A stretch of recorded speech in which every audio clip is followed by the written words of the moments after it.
माने जाति से ब्राह्मण होना बहुत बड़ी बात नहीं है। जब तक जाति वाला ब्राह्मण कर्म के द्वारा ब्राह्मण नहीं बनेगा तब तक वो ब्राह्मण नहीं माना जाएगा। केवल ब्राह्मण हो जाने मात्र से कि मैं ब्राह्मण हूँ, ये बेकार का अहंकार है, इसके अलावा कुछ नहीं है। भगवान का प्रेमी होना बड़ी बात है। भगवान के यहाँ कोई जाति, कोई बंधन कुछ नहीं है। भगवान केवल प्रेम तोलते हैं, केवल प्रेम देखते हैं। इसलिए प्रत्येक भक्त को भगवान के प्रति हृदय में प्रेम प्रकाशित करना चाहिए। और ये प्रेम प्रकाशित कैसे होगा? बोले ऐसे नहीं होगा भैया। इसके लिए तो प्रेमी को, भक्त को, जीव को भगवान के प्रेमी जनों का संग करना होगा।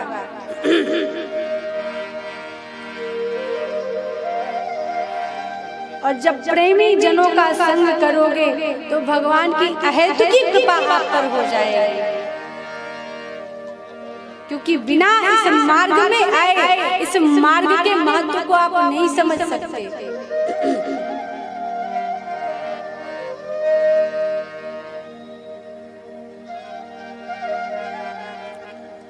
श्री मीराबाई जी, श्री सूरदास जी, श्री कबीरदास जी, श्री रैदास जी, कैसे कैसे दिव्य धन्ना सेठ, श्री कर्माबाई, श्री जनाबाई, श्री शखुबाई, श्री करमैती बाई, कैसे कैसे दिव्य भक्त हो गए भगवान के। कैसी कैसी विकट परिस्थितियां उन्होंने देखी।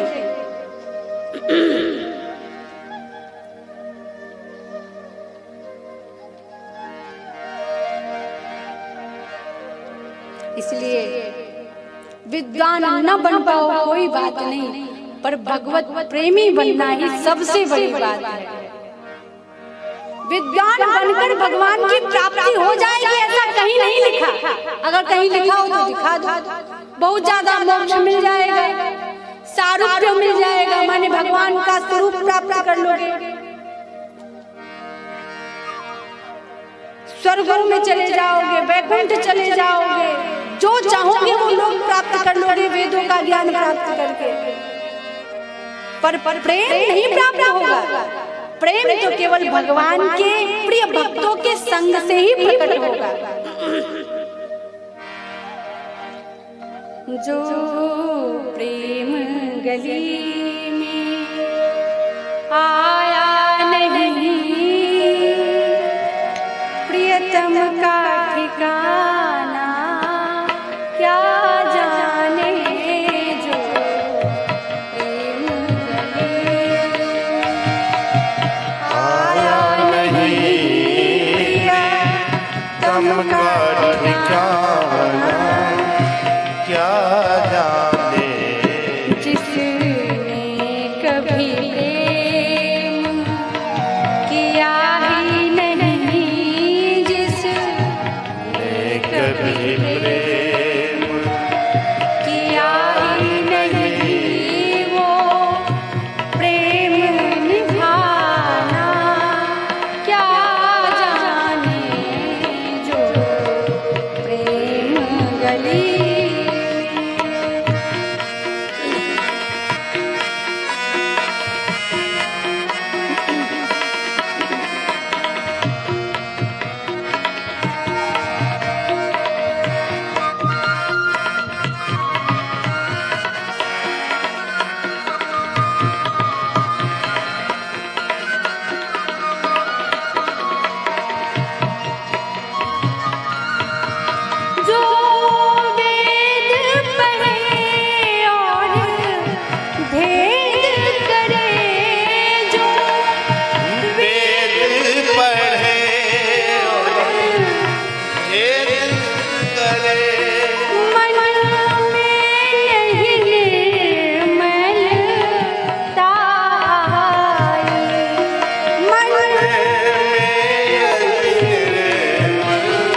वत्सल भगवान की जय हो। जिस अंधे ने प्रभु को देखा नहीं, वो रूप बताना क्या जाने। अच्छा आप बताइए, आपकी दृष्टि में अंधा कौन है? कौन अंधा है? हम सब अंधे हैं। नेत्र किसके पास है? कौन नेत्र वाला है? किसी भगवत भक्त के मुख से हमने सुना था, बहुत सुंदर एक लाइन, एक पंक्ति, वो नेत्र नहीं मोर पंख है बस, जिनसे प्रभु का दीदार नहीं, वो दिल नहीं पत्थर है जिसमें होता पैदा प्रभु का प्यार नहीं, दरबार हजार देखे। माने मोर पंख पे जो नेत्र बने रहते हैं, उस जीव के नेत्र बिल्कुल उसी समान है, क्योंकि उसने प्रभु को देखा नहीं। हम सब अंधे हैं। बड़ी बड़ी बातें किसको नहीं करना आता? क्या किसी को ये नहीं पता कि भजन करने से, कीर्तन करने से, संतों की सेवा करने से भगवान की प्राप्ति हो जाएगी? क्या आपको ये नहीं पता है? पता है, सबको पता है, लेकिन उसको अपने जीवन में उतारना ये कठिन है। सबको पता है, एक साधारण से साधारण व्यक्ति को भी पता है कि भगवान की प्राप्ति कैसे होगी। माने जानते हुए भी हम सब अंधे हैं। नेत्र वाला कौन है? बोले श्री सूरदास जैसे दिव्य संत नेत्र वाले हैं,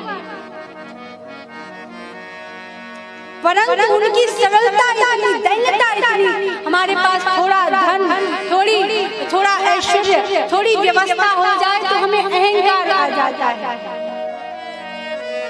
और ये अहंकार जो है वो भक्ति पथ की सबसे बड़ी बाधा है।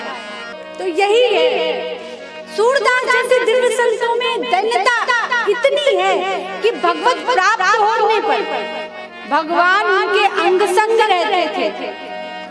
श्री गोवर्धन जी में श्रीनाथ जी की जब सेवा करते थे श्री सूरदास जी, तो जो श्रीनाथ जी का जब श्रृंगार हो जाता था, तो जब सूरदास जी इनकी पद सेवा थी, आप ध्यान से सुनिएगा, ये जो अंधे वाली बात आई ना, तो हम लोग आज भी पुस्तकों में पढ़ाया जाता है कि सूरदास जी जन्मांध थे, उनको दिखाई नहीं देता था। मूर्ख है वो लेखक, मूर्ख है वो लोग, महा अपराधी है वो लोग जो श्री सूरदास जी को अंधा कहे। अंधे तो हम सब हैं। भगवान को देखने के लिए ये नेत्र पर्याप्त नहीं, उनकी क्षमता नहीं भगवान के रूप माधुर्य को ये सहन कर पाए।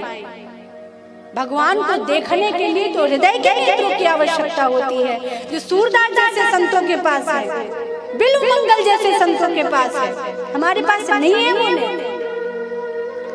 श्री सूरदास जी को श्रीनाथ जी के मंदिर में पद गायक की सेवा मिली थी। और देखिए भगवान के प्रति उनकी दृढ़ता, उनका प्रेम, उनकी सहजता ऐसी कि पट खुलने से पहले, अर्थात मंदिर का पर्दा खुलता उससे पहले ही भगवान ने आज क्या श्रृंगार किया है ये सूरदास जी बता देते थे अपने पद के द्वारा गाकर, कि आज भगवान ने ऐसा पहना है, भगवान ने आज ऐसी कलगी बांधी, ऐसा मुकुट पहना, ऐसा श्रृंगार किया, ऐसे मोरपंखी इधर लगाई, वेणु इस हाथ में पकड़ी, सब बता देते थे। तो जो मंदिर के सेवायक थे उन्होंने सोचा कि ये इनको तो दिखाई नहीं देता, तो ये एकदम जैसा श्रृंगार होता है वैसा ही कैसे वर्णन कर लेते हैं।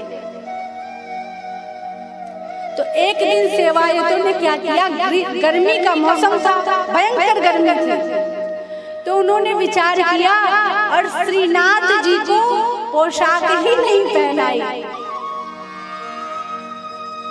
मोती मोती की माला से उनका श्रृंगार किया, कमर बंद बनाया, गले में पहनाई, सब केवल मोती की माला, वस्त्र नहीं पहनाए। और सेवायतों ने विचार किया कि आज देखें सूरदास जी कैसे बता लेंगे।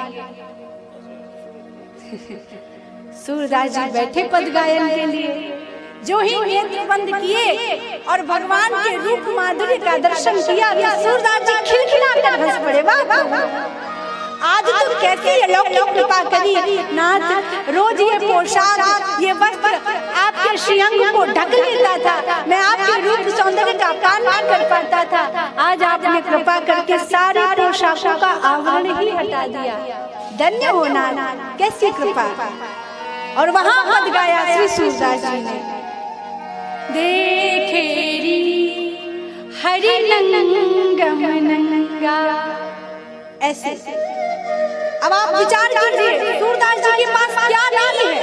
अरे अखिल लोग स्वामी जिसको ऐसे दर्शन देता हो उसके लिए कुछ न मिल पाना, संसार की भौतिकता, संसार का वैभव उसके चरणों को चूमता है, वो ठोकर मार देते हैं, नहीं चाहिए मुझे। जलधार भूषण अंग विराजत,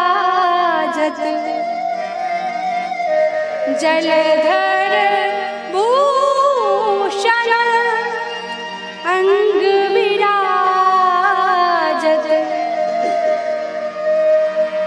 आज हरि देखे नंगम नंगा। अरे नाथ, आज तो आपकी ऐसी छवि हमने देख ली कि जीवन मृत्यु पर्यंत तक कभी भूलूंगी नहीं, कभी भूलेंगे नहीं, ऐसा। और वो सूरदास जी अपने पदों में कितनी दैन्यता प्रकट करते हैं। सूरदास जी का ही प्रसिद्ध पद है, मौसम कौन कुटिल खलगामी,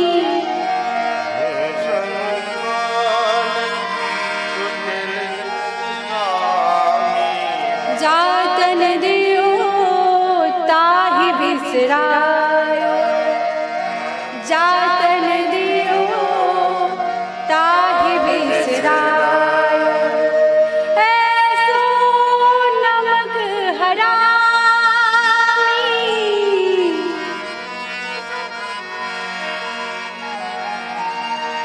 मौसम कौन कुटिल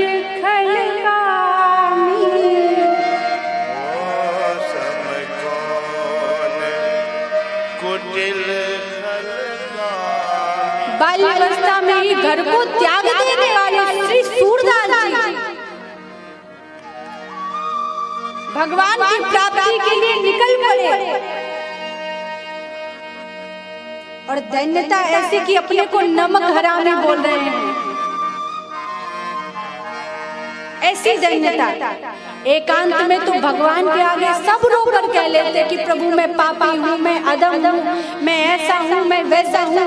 पर अभी चार लोगों के आगे अपनी बात उजागर करने की बात आ जाए ना, फिर वो मर जाना पसंद करेगा पर अपनी बात उजागर नहीं करेगा।